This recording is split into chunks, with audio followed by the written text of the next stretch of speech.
Hello, ladies and gentlemen. I'm your host Mohit Bhardwaj, and this, you guessed it right, it is the new Gen Mahindra Thar. While I surely need an introduction, it does not require any.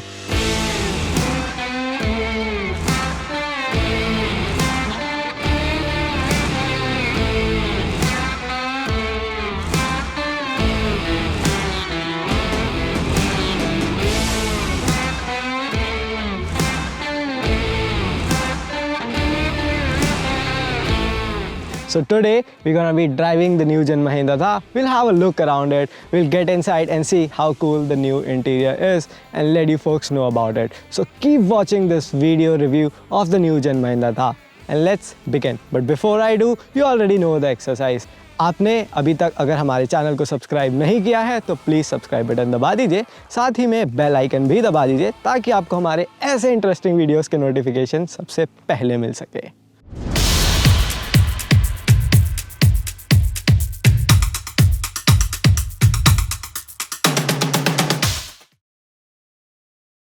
तो शुरुआत करते हैं इसके design से। So the new gen Thar looks phenomenal. हालांकि इसके अंदर पुरानी थार का सिलुएट और उसकी झलक अभी भी बाकी है, बट महिंद्रा ने इसके सारे बॉडी पैनल्स का डिज़ाइन चेंज कर दिया है। और सामने की ओर अगर आप देखेंगे तो it still comes with circular headlamps और उनके बीच में आपको एक 7 स्लैट ग्रिल मिल जाती है, जिसका डिज़ाइन मुझे बहुत ज़्यादा पसंद नहीं आया। वहीं नीचे की ओर आपको एक ड्यूअल टोन बम्पर भी मिल जाता है जिसमें आपको फॉग लैम्प्स भी मिल जाते हैं। हालांकि मुझे जो इसके LED DRLs हैं वो काफ़ी ज़्यादा पसंद आए। और इसी के साथ अगर इसके साइड की ओर चले तो वहाँ पर आपको 18 इंच के अलॉय व्हील्स मिल जाते हैं, जो कि मुझे बहुत ही ज़्यादा पसंद आए इस गाड़ी में, because they make it look modern for sure. उसी के साथ जो ORVMs हैं वो काफ़ी बड़े हैं और वहाँ पर भी आपको बड़े अक्षरों में थार लिखा हुआ दिख जाएगा, उससे थोड़ी बहुत रगेड फील ज़रूर देते हैं। और जो इसका साइड स्टेप है वो भी काफ़ी मॉडर्न डिज़ाइन का लगता है। वहीं अगर हम बात करें इसके फेंडर्स की तो they do not look like Wrangler as most people are thinking about them. वहीं उसी पे आपको साइड क्लैडिंग मिल जाती है जिसके अंदर एक नीटली इन्फ्यूज टर्न इंडिकेटर भी है। आगे के जो व्हील आर्चेस हैं दे आर रेक्टेंगुलर, बाकी जो पीछे वाले व्हील आर्चेस हैं they are circular. I think Mahindra को दोनों ही जगह पर रेक्टेंगुलर व्हील आर्चेस यूज़ करने चाहिए थे, वो थार को थोड़ा और माचो लुक देते। वहीं अगर हम बात करें हार्ड टॉप की तो this particular variant is the LX trim and it comes with a hard top. हालांकि आपको एक कन्वर्टेबल सॉफ्ट टॉप का ऑप्शन भी मिल जाता है, but the convertible function is not an electrically operated one. आपको मैनुअली रूफ़ को गिराना या लगाना पड़ता है। अगर इसके रेयर प्रोफाइल की बात करें तो it looks smart as well. वहाँ पर आपको रेक्टेंगुलर टेल लैम्प्स मिल जाते हैं जिसके अंदर काफ़ी अच्छे LED ग्लो पैटर्न का इस्तेमाल किया गया है।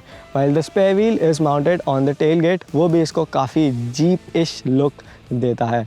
और इस बार महिंद्रा ने क्योंकि इसको हार्ड टॉप दिया है तो इसका जो टेल गेट है वो 2 हिस्सों में खुलता है। तो the lower part has to be swung out whereas the upper part has to be opened like a conventional tailgate. And I think with this the all new Mahindra Thar is a very good looking car.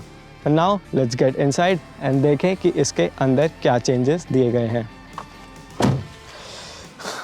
So I'm finally inside the all new Thar और आपने देखा कि जो इसके दरवाजे हैं वो एक काफ़ी सॉलिड थर्ड के साथ बंद होते हैं। In comparison to its predecessor वहाँ पर आपको एक काफ़ी ख़राब सा क्लंक सुनाई देता था।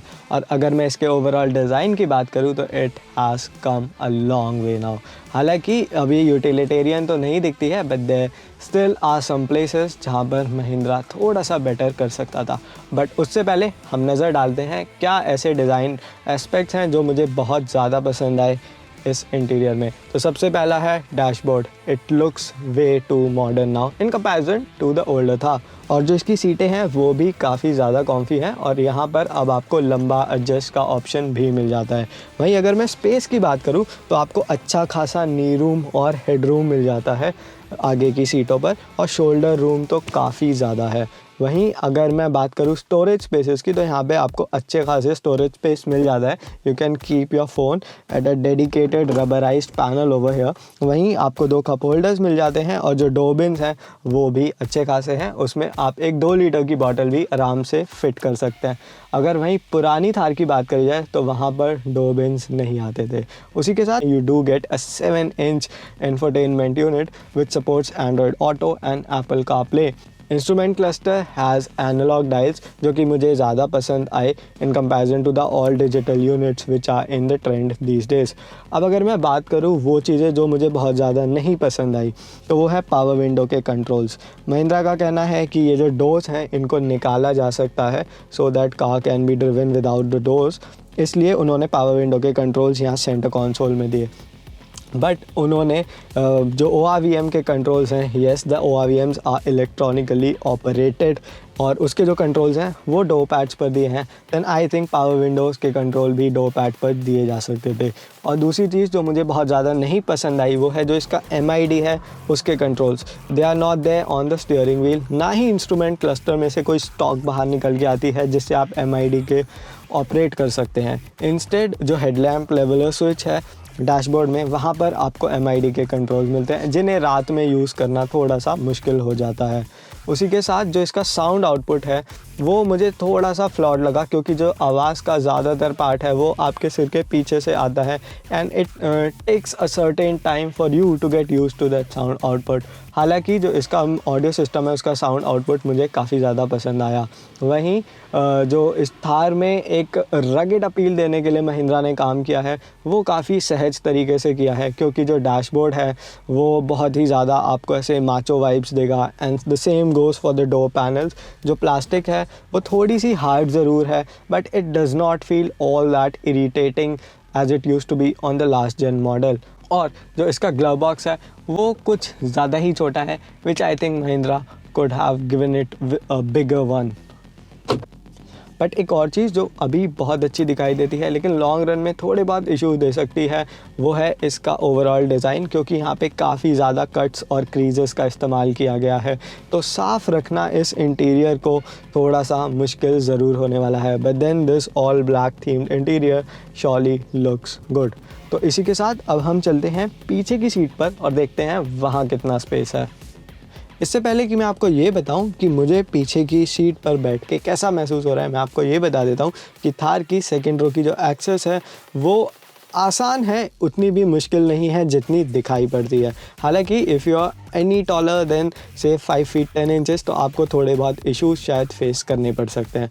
But then for my height 5 feet 6 inches मुझे इतना ज़्यादा इशू नहीं फेस करना पड़ा। अब अगर बात करें स्पेस की तो the driving seat is set to my driving preferences और मुझे यहाँ पर काफ़ी सारा नी रूम और लेग रूम मिल रहा है वो, और उसी के साथ मैं अपने जो पैर है वो ड्राइवर सीट के नीचे भी स्लाइड कर सकता हूँ। हालांकि थोड़ा सा टेढ़ा होके स्लाइड करने पड़ते हैं but then I can stretch my legs. और उसी के साथ अगर हेडरूम की बात करी जाए तो काफ़ी सारा हेडरूम मुझे मिल जाता है।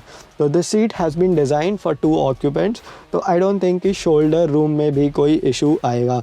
मोरओवर दोनों ही साइड जो व्हील वेल्स हैं वो इंक्लूड करते हैं तो जिसकी वजह से दोनों ही ऑक्यूपेंट्स को अच्छा खासा शोल्डर रूम मिल जाता है।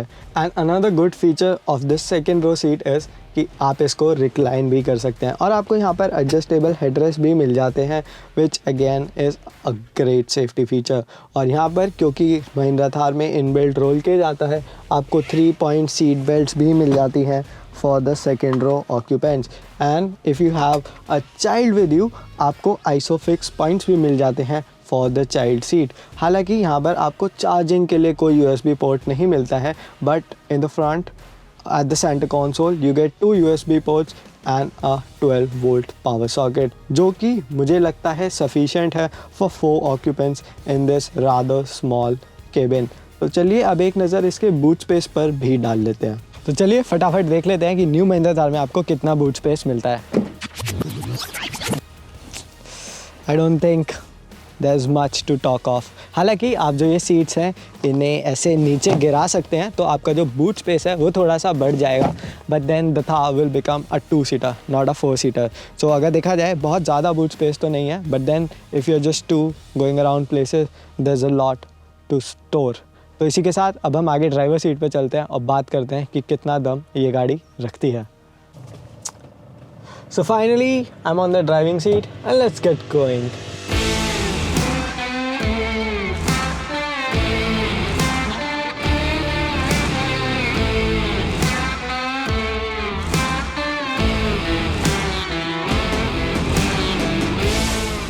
तो दोस्तों ये जो गाड़ी है इसको मिलता है एक 2.2 लीटर का टर्बोचार्ज डीजल इंजन जो बनाता है 130 horse power and 300 Nm of max torque. हालांकि थार में अब एक टर्बो पेट्रोल का ऑप्शन भी आपको मिल जाता है जहां पर peak output is rated at 150 horse power, whereas जो उसका मैक्स टॉर्क है दैट इज़ 320 Nm। और अगर गियर बॉक्स की बात करी जाए तो इस पर्टिकुलर वेरिएंट में 6 स्पीड मैनुअल गियर बॉक्स मिलता है हमें। हालांकि ऑटोमेटिक ट्रिम्स में आपको एक 6 स्पीड टॉर्क कन्वर्टर ऑटोमेटिक मिल जाता है। तो अगर हम बात करें इस इंजन के ओवरऑल ड्राइवेबिलिटी की तो आई वुड से it has loads of low and grunt and mid range torque. वहीं अगर इसके टॉप एंड की बात करी जाए तो I would say it's better if we ignore talking about the top end, क्योंकि इस गाड़ी को कोई भी इसका टॉप एंड परफॉर्मेंस टेस्ट करने के लिए तो नहीं चलाएगा। That is one thing I am very sure about, क्योंकि जो इसका मिड रेंज सर्ज है वो काफ़ी ज़्यादा स्ट्रॉन्ग है and the same goes for the low and torque.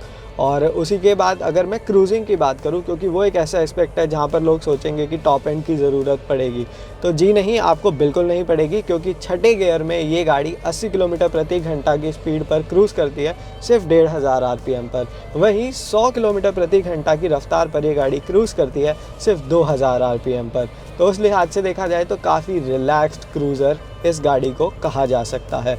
और इसी के साथ अगर मैं इस गियर बॉक्स की बात करूं तो it is a smooth shifting unit, I would not say very smooth shifting unit. In the third और फोर्थ गियर आप शहर में काफ़ी आराम से घूम सकते हैं विदाउट चेंजिंग एनी गियर। और वहीं हाईवे पे आप छठा गियर लगा के 70 किलोमीटर प्रति घंटा की रफ्तार से लेकर 100-110 किलोमीटर प्रति घंटा की रफ्तार तक बहुत आराम से क्रूज़ कर सकते हैं।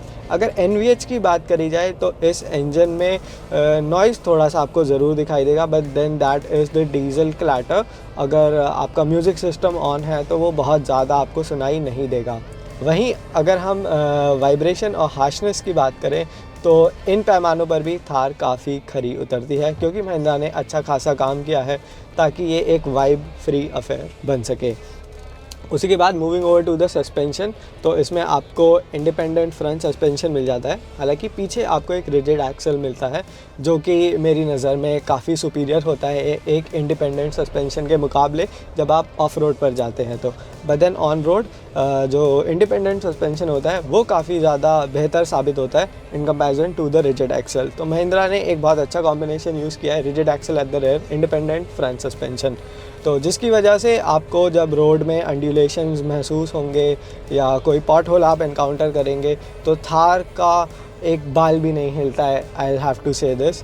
बट हाँ, आपको ये ज़रूर महसूस होता है कि जो फ्रंट एंड है उसने उस बम्प को काफ़ी एक अच्छे प्रोग्रेशन और पॉइस के साथ एब्जॉर्ब किया, जबकि रेयर में आपको थोड़े बहुत डिस्टर्बेंसेस देखने को या महसूस करने को मिल जाएंगे because of that rigid axle. हालांकि अब यहाँ पर लीफ स्प्रिंग्स का इस्तेमाल नहीं होता है, जिसे देसी भाषा में कमानी भी कहा जाता है। अब लीफ स्प्रिंग्स आपको नहीं मिलते हैं, you get coil spring suspensions at all 4 ends, आगे भी दोनों एंड्स पर और पीछे भी। अगर मैं ब्रेक्स की बात करूं तो आगे की ओर आपको डिस्क ब्रेक्स दिए गए हैं, पीछे की ओर आपको ड्रम ब्रेक्स दिए गए हैं and you do get assistance of ABS with EBD, जिस वजह से जो इनका ओवरऑल ब्रेकिंग इफ़ेक्ट है वो काफ़ी स्ट्रॉन्ग है। आपको कोई खासा दिक्कत नहीं आएगी इमरजेंसी ब्रेक्स के टाइम पर भी, और नॉर्मल कंडीशंस में ब्रेक करना is not tough at all. और मैं एक चीज़ ये बताना चाहूँगा कि जो इसके टायर्स हैं they are one of the important factors in giving this a very cushy ride quality. So these are C8 tires और 18 इंच का alloy wheel है जो इस गाड़ी को मिलता है। उसके ऊपर 255/65 आपको R18 टायर्स मिल जाते हैं which are all terrains। उनकी रोड पर भी ग्रिप काफ़ी अच्छी है and we went off road in this car, वहाँ पर भी ग्रिप काफ़ी अच्छी है। तो मैंने आपको बता दिया कि हाईवे पर तो ये गाड़ी काफ़ी अच्छी चलती है, तो रोड पर थोड़ी सी हिलती ज़रूर है, but then you need to understand that it's rather short wheel base का। हालांकि जो लॉन्ग व्हील बेस आइटरेशन होते हैं जैसे आपने जीप रैंगलर या डिस्कवरी में देखे होंगे, वो थोड़े ज़्यादा स्टेबल होते हैं on the road and on the off road as well, क्योंकि उनका व्हील बेस थोड़ा सा लंबा होता है। तो इसलिए I would request Mahindra folks कि इसका 5 डोर आइटरेशन भी जल्द से जल्द भारतीय बाज़ार में उतारें। वहीं जो शॉर्ट व्हील बेस मॉडल होते हैं वो ऑफ रोड जब आप जाते हैं तो वहाँ पर काफ़ी कारगर साबित होते हैं कि आप काफ़ी छोटे जगह में टर्न ले सकते हैं, मोड़ सकते हैं, और जिस वजह से वो ज़्यादा प्रेफर किए जाते हैं ऑफ रोड एंथुजियास्ट के द्वारा। और इसी के साथ मैं आपको ये भी बता दूं कि ये गाड़ी जब आप किसी ऐसे ऊबड़ खाबड़ ऑफ रोड रास्ते पर लेकर जाते हैं तो कैसा परफॉर्म करती है। तो it comes with a low range transfer case. वहीं आपको पीछे की ओर एक मैकेनिकली लॉकिंग डिफरेंशियल मिल जाता है जो कि खुद ब खुद एंगेज हो जाता है और खुद ब खुद डिसएंगेज हो जाता है। It works on the principle of centrifugal forces. तो ऑटोमेटिकली एंगेज होता है, ऑटोमेटिकली डिसएंगेज हो जाता है। और सामने की ओर आपको एक ब्रेक लॉकिंग फ्रंट डिफरेंशियल मिल जाता है जो इस कॉन्सेप्ट पर काम करता है कि जो भी व्हील फ्रीली स्पिन कर रहा होता है, ब्रेक्स उस व्हील पर लग जाते हैं और सारी की सारी पावर उस व्हील के पास चली जाती है जिसके पास ज़्यादा ग्रिप होती है। और इसी के अलावा यहाँ पर आपको ट्रैक्शन कंट्रोल भी मिल जाता है, हिल डिसेंट कंट्रोल भी मिल जाता है जो कि एक थार को काफ़ी कॉम्पिटेंट ऑफ रोडर बना देते हैं। और इसी के साथ अगर इसकी ग्राउंड क्लियरेंस की बात की जाए तो it comes with 226 mm of ground clearance जो कि एक काफ़ी अच्छा फिगर है। वहीं अगर अप्रोच एंगल की बात करी जाए तो इट इज़ 47 डिग्रीज़। तो अगर इन्हीं सब एस्पेक्ट को मिलाकर देखा जाए तो जो न्यू जेन थार है वो अपने पुराने लास्ट जेन मॉडल के मुकाबले एक काफ़ी अच्छा एवोल्यूशन बन के सामने आती है। लेकिन यहाँ पर कुछ एक कमी है जो मैं आपको बताना चाहूँगा, जिसमें से सबसे पहली ये है कि महिंद्रा ने यहाँ पर आपको एक डेड पेडल नहीं दिया है। And when cruising on the highway you surely need one, क्योंकि आप बहुत ज़्यादा गियर चेंजेस नहीं करेंगे। At most you will be plonking this very beast in the 6th gear और उसी पर आप क्रूज़ करते रहेंगे। तो एक डेड पेडल की बहुत खास आवश्यकता थी। वहीं अगर इसके अर्गोनॉमिक्स की बात करी जाए तो आपको गाड़ी चलाते में एक परफेक्ट ड्राइविंग पोस्चर ढूंढने में या एक परफेक्ट ड्राइविंग पोजीशन ढूंढने में कोई बहुत ज़्यादा मेहनत नहीं करनी पड़ेगी, because the seat can be adjustable for reach, for recline and even for the height. And steering की बात करी जाए तो वो भी आपको रेक के लिए आप उसको एडजस्ट कर सकते हैं, ऑल्दो रीच के लिए ये एडजस्ट नहीं किया जा सकता है। तो इसलिए आपको एक काफ़ी अच्छी ड्राइविंग पोजीशन ढूंढना इसमें बहुत ज़्यादा मुश्किल नहीं लगेगा। वहीं जो है आप काफ़ी ऊंचा बैठते हैं दूसरी गाड़ियों के मुकाबले, so you do get a commanding view of the road. आप काफ़ी पहले से अंदाज़ा लगा सकते हैं पॉट होल्स का, रोड एंडुलेशंस का और गड्ढों का भी। लेकिन ऊंचे बैठने के साथ एक ड्रॉबैक ज़रूर सामने निकल के आता है कि जो कॉर्नर्स पर इसमें एक अच्छा खासा आपको बॉडी रोल देखने को मिलेगा, but then that is something you will have to learn to live with. And I think this was all from my side about the Mahindra Thar's performance, because this thing is meant to go off road. और उस लिहाज से महिंद्रा ने इसको काफ़ी अच्छे से design किया है। हालांकि ऑन रोड परफॉर्मेंस के लिहाज से अगर आपको एक कंफर्टेबल क्रूज़र चाहिए कि आप 80 से 100 के बीच में पूरा दिन क्रूज़ कर सके ताकि आप किसी ऐसी डेस्टिनेशन पर पहुंच सके कि आप इसके ऑफ रोड कैपेबिलिटीज़ का पुरज़ोर इस्तेमाल कर सकें, उसके लिए गाड़ी बेहद कारगर साबित होती है हमारे इस टेस्ट में। तो I think it's time for the final verdict now, let's stop and do that. तो जैसा कि आपने देखा कि हमने एक नज़र डाली थार के डिज़ाइन पर जो कि हमें काफ़ी ज़्यादा पसंद आया। हमने एक नज़र डाली थार के इंटीरियर पर जो भी हमें काफ़ी पसंद आया। हालांकि उसमें कुछ एक ऐसे इश्यूज़ हैं, कुछ एक ऐसे पॉइंट्स हैं जो महिंद्रा शायद बेहतर कर सकता था। हमने इसके इंजन और पावर ट्रेन के बारे में भी बात की, हमने इसके डायनामिक्स के बारे में भी बात की।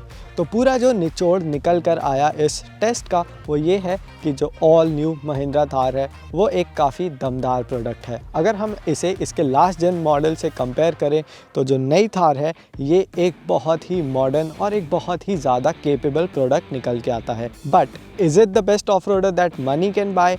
I think there are still some points or some places where the issues need to be ironed out. And the first and foremost I would request Mahindra is to place the power window buttons on the doors. While you are stuck, it becomes really tedious a task to drop down the window and talk to your spotter. तो वो एक चीज़ है जो महिंद्रा को सबसे जल्दी sort out करनी चाहिए। बाकी एक दो छोटे मोटे इश्यूज़ और हैं about the accessibility and practicality issues. लेकिन अगर हम इसकी कैपेबिलिटीज़ की बात करें so this thing is capable of doing a lot off roading.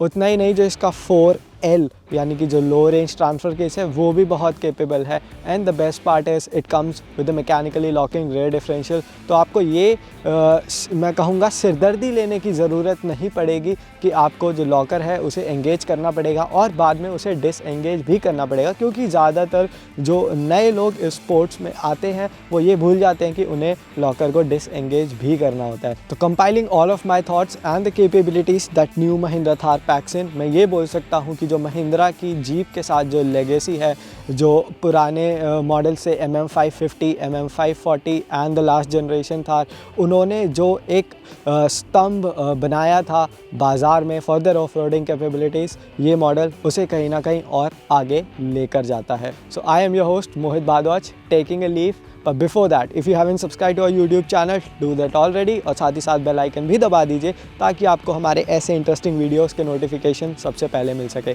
और आपको ये थार अगर अच्छी लगी तो नीचे लाइक बटन दबाना ना भूलें, और साथ ही साथ कमेंट में बताइए कि आपको थार के बारे में और क्या जानना है। हम वो वीडियो आपके सामने लेकर आएंगे जल्द से जल्द। So till then